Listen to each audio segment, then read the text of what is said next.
हमसे टकराएगा, हमसे टकराएगा, इंसाफ के आगे 72 घंटे की पीटीडी डेलीवेजर्स की स्ट्राइक जो है अब वो आगे इंडेफिनेट टाइम के लिए बढ़ा दी गई है। आपको बताऊं कि 3 दिन का जो समय लिया गया था पीटीडी डेलीवेजर्स द्वारा वो आज खत्म हो रहा था। इस बीच इनकी मांगे जो है वो नहीं हल की गई और जो प्रशासन है यानी कि जो एडमिनिस्ट्रेशन है, जो कंसर्न डिपार्टमेंट है, उन्होंने 15 दिन का और आगे वक्त मांगा, जिस कारण ये लोग सहमत नहीं हुए। अब ये स्ट्राइक जो है जो 72 घंटे की थी वो इंडेफिनेट समय के लिए जो आगे बढ़ा दी गई है। इसके लिए इन्होंने, अगर हम देखें, यहाँ पर बाकायदा टेंट्स वगैरह लगा दिए हैं, क्योंकि 72 घंटे की स्ट्राइक थी, इन्हें लगा था कि शायद कुछ बातचीत से हल निकल जाएगा और जो इनकी मांगे हैं, चाहे वो रेगुलराइज करने की है, इनकी इंश्योरेंस पॉलिसी है या फिर अन्य जो इनकी जो डिमांड्स हैं उनको डिपार्टमेंट फुलफिल कर लेगा।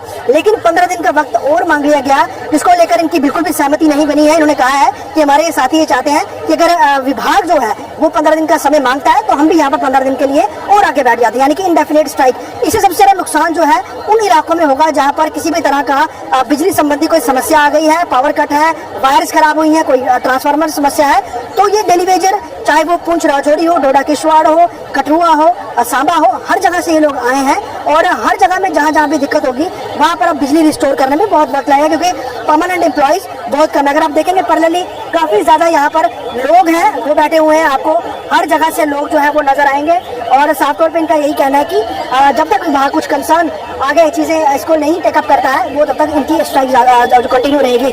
72 घंटे की स्ट्राइक को आपने इंडेफिनेट समय के लिए बढ़ा दिया है। आपको लगता है अगर ज्यादा लंबे तक समय तक भी बैठना पड़ा तो आपके साथी आपको साथ बिल्कुल सहमति बनाएंगे? सर, ये इन साथियों का फैसला ही है। इन साथियों ने ये कहा कि हम बैठेंगे, अगर ये 15 दिन के लिए कह रहे हैं हम 15 दिन भी बैठेंगे, लेकिन ये कह रहे हैं अब हम बार बार स्ट्राइक नहीं करेंगे, ना हम बाहर निकलेंगे।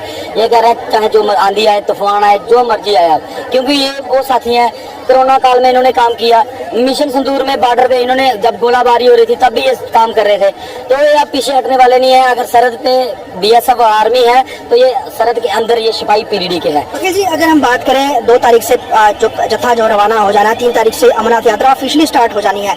50,000 से ज्यादा लोग शहर में हर दिन जो है अवेलेबल रहेंगे, पावर कट्स होंगे या कोई भी समस्या होगी, आपको लगता है यात्रा के दौरान फिर और ज्यादा मुश्किलें आएंगी, लोगों की प्रॉब्लम बढ़ जाएगी?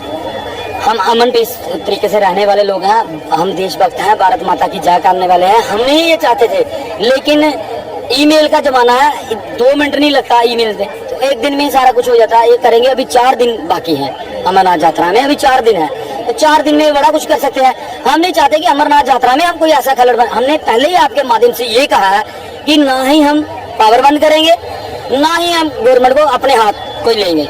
हम अमन तरीके से, पीसफुल तरीके से यहाँ बैठेंगे। ये हमारा घर है, जहाँ पावर बंद होगी वहाँ पावर बंद रहेगी, यहाँ तार टूटेगी वहाँ हमारा साथी कोई भी काम नहीं करेगा। इस दौरान अगर हमारा साथी कोई काम करते हुए इंजर्ड हो गया या कुछ हो गया, उसकी सारी जिम्मेदारी एडमिनिस्ट्रेशन और डिपार्टमेंट की नहीं होगी, ना ही यूनियन की होगी, बल्कि उसकी होगी। कई दफा देखा है कि जो विभाग है वो डिवाइड एंड रूल की पॉलिसी खेलने की बड़ा बार कोशिश करता है, कुछ लोगों को तोड़ करके काम में लगा देता है दोबारा से। हमने कई दफा पहले भी देखा है। अगर कुछ ऐसी स्थिति बनेगी, आपको लगता है आपके लोगों को फिर किसी तरह से यहाँ से हटाने की कोशिश करेंगे कि यहाँ से आपके एजुटेशन को जो है वो तोड़ा जा सके? ये जो लोग हैं अब ये वो लोग नहीं है, ये पहले होता था। अब इन्होंने अपना जीवन 40 साल, आप देख रहे हो कैमरा ऑन द कैमरा, 40 साल से ऊपर है। अब ये टूटने वाले नहीं है। इन्होंने अपने आंखों के सामने एक्सीडेंट देखे हैं, अपने साथियों की बाजू कटते देखी है, अपने साथियों को टांगे, अपने साथियों को मरते और उनके बच्चों को रोते हुए इन्होंने देखा है। इन ऑफिसरों को आगे, गवर्नमेंट के आगे गुहार लगाते हुए कि हमें कुछ दिया जाए, हमारे बच्चों का कुछ किया जाए, लेकिन कुछ नहीं करते।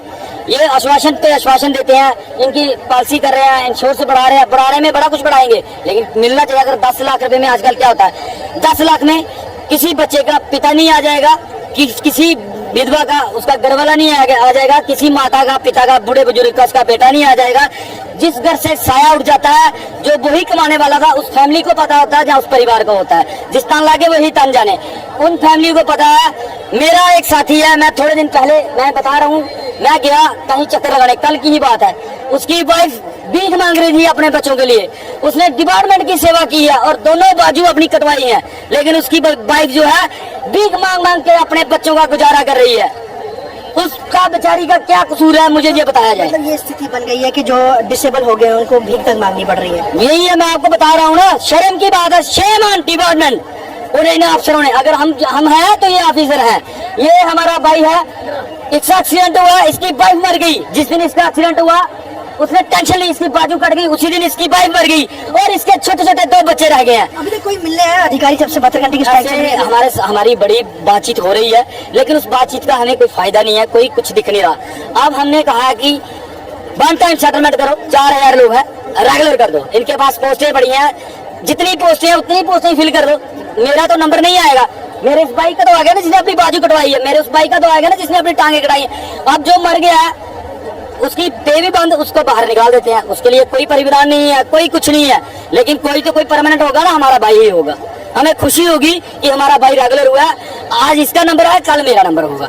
जैसे इसको शॉर्ट पड़ी है, आज इसको पड़ी है, कल मुझे भी पढ़नी है, ये क्लियर है।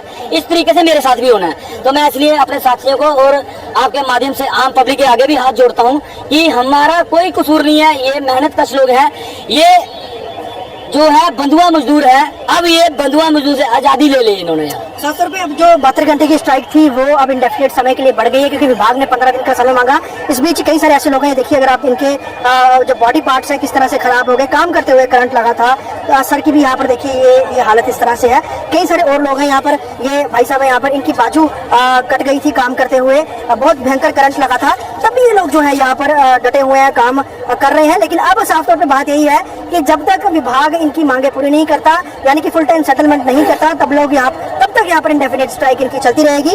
और जहाँ पे जितना भी जम्मू प्रोविंस का जो पीटीडी डेली वेजर है वो सभी अभी जो है वो एमडी ऑफिस में इकट्ठा है और आने वाले समय में भी इकट्ठा रहेगा। इनका ये कहना है कि जो काम आज के समय एक मेल से हो सकता है, उसके लिए 15 दिन का वक्त मांगा जा रहा है, तो वो हम बिल्कुल भी बर्दाश्त नहीं करेंगे। हम यही मांगते हैं, अब हमारा जो मुद्दा है, मसले हैं, वो तुरंत हल कर दें। जी जम्मू कश्मीर के लिए जम्मू से कोशिश की रिपोर्ट।